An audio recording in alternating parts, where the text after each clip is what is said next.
పదాలు వాళ్ళే రాసేసుకుంటారు.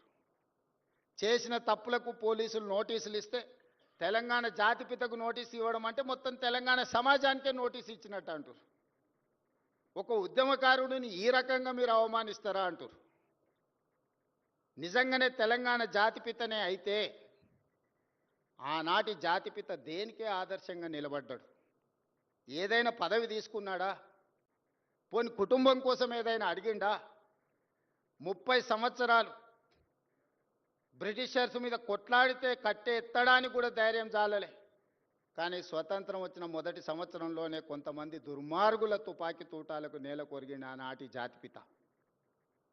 మరి ఈనాడు జాతిపితగా చెప్పుకునే వాళ్ళు, ఉద్యమకారులు అని చెప్పుకునే వాళ్ళు, రాజకీయ పార్టీలు ఒక పరిస్థితిలో వైఫల్యం చెందినాయి అనుకున్నప్పుడు అన్ని రాజకీయ పార్టీలు కలిసి ఒక పొలిటికల్ జేఏసీ పెట్టుకొని ఆ జేఏసీకి చైర్మన్గా ప్రొఫెసర్ కోదండరామ్ గారిని పిల్లలకు పాఠాలు చెప్పుకునే పంతులను మనం ముందులో పెట్టుకొని తెలంగాణ రాష్ట్రాన్ని సాధించినాం.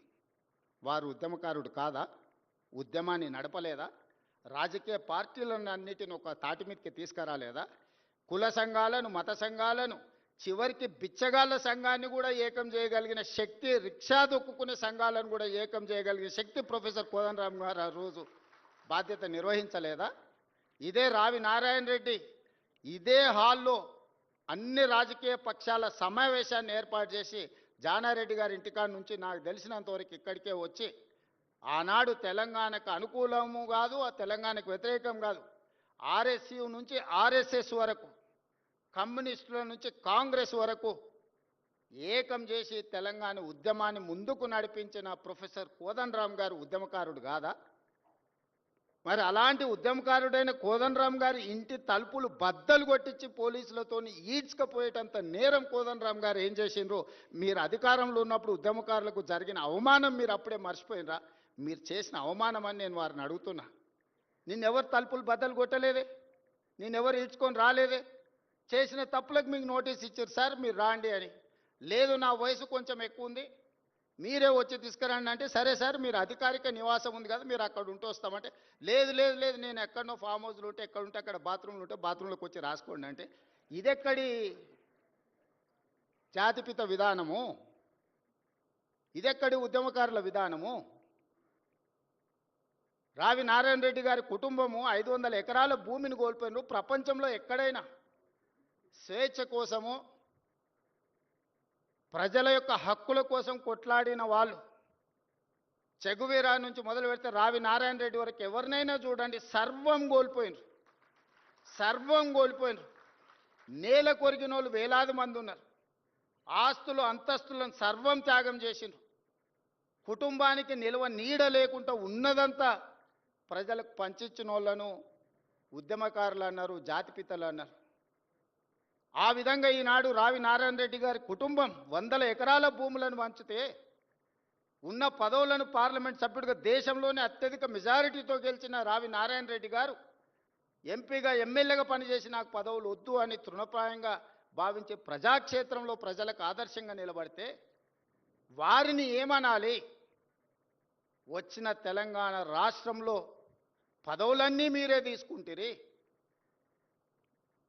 100 ఎకరాల ఫామ్ హౌజులు మీకే వచ్చే, టీవీలు మీకే వచ్చే, పేపర్లు మీకే వచ్చే, వేల కోట్ల రూపాయల వ్యాపారాలు మీకే వచ్చే, ఉన్న పదవులన్నీ మీరే పంచుకుంటారు, చేయాల్సిన తప్పులన్నీ మీరే చేస్తారు, పంచుకోవాల్సిన కాంట్రాక్టులన్నీ మీరు పంచుకున్నాక మీరెట్లా జాతిపిత అవుతారు, మీరెట్లా ఉద్యమకారుడు అవుతారో నాకు అర్థం కాలే. ఒకవేళ మీరే జాతిపిత, మీరే ఉద్యమకారులు అయితే రావి నారాయణ రెడ్డి గారు, ప్రొఫెసర్ కోదండరామ్ గారు సుప్రీంకోర్టు జడ్జిగా జస్టిస్ సుదర్శన్ రెడ్డి గారు తెలంగాణ రాష్ట్ర ఏర్పాటు ప్రక్రియలో అవసరమైతే తన బాధ్యతను కూడా పక్కన పెట్టి ఎవరేమనుకున్నా సరే ఈసారి ప్రజలకు స్వేచ్ఛ రావాల్సిందే, సామాజిక న్యాయం జరగాల్సిందే, సమానమైన అవకాశాలు రావాల్సిందే అని ముందుకొచ్చిన జస్టిస్ సుదర్శన్ రెడ్డి గారు లాంటి వాళ్ళని ఏమనాలి? దయచేసి ప్రజలు తిరస్కరించినప్పుడు అర్థం చేసుకోవాలి.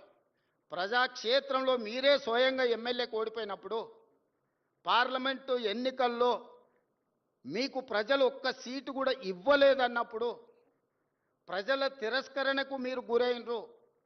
కానీ ప్రజలు ఓటేయక ప్రజలే తప్పు చేసిండ్రని ఆ నేరాన్ని ప్రజల మీద మోపడానికి ప్రయత్నం చేస్తే ఇదెక్కడి ప్రజాస్వామ్యము, ఇదెక్కడి జాతిపిత, ఇదెక్కడి ఉద్యమకారుడి ఆలోచన నాకైతే అర్థం కాలే. ప్రజల తిరస్కరణకు గురైనప్పుడు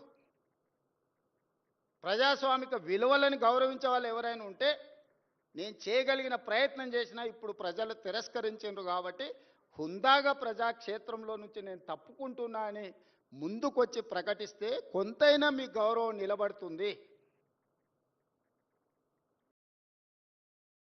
ప్రజాస్వామ్యంలో ప్రజాస్వామ్యానికి స్వేచ్ఛ ఉన్నది, క్రిమినల్ కాన్స్పిరసీకి స్వేచ్ఛ లేవు. డెమోక్రటిక్ ప్రాసెస్లో ప్రజాస్వామిక విలువలు ప్రజలు లేదా ప్రజాప్రతినిధులు స్వేచ్ఛగా ప్రజాస్వామ్య పరిమితికి లోబడి వారి అభిప్రాయాలను వ్యక్తపరచడానికి మాత్రమే స్వేచ్ఛ ఉంది తప్ప నేరాలు చేస్తాం, ఆ నేరాలను మీరు అడగొద్దు, మీరు విచారించొద్దు అనే స్వేచ్ఛ, క్రిమినల్ ఫ్రీడమ్ లేదు అని నేను భావిస్తున్నా. ఈ రెండిటికున్న చిన్న తేడాను తెలంగాణ సమాజం గమనించాలి. అధికారం ఉన్నప్పుడు దాన్ని దుర్వినియోగాన్ని చేసి అధికారాన్ని పదిలం చేసి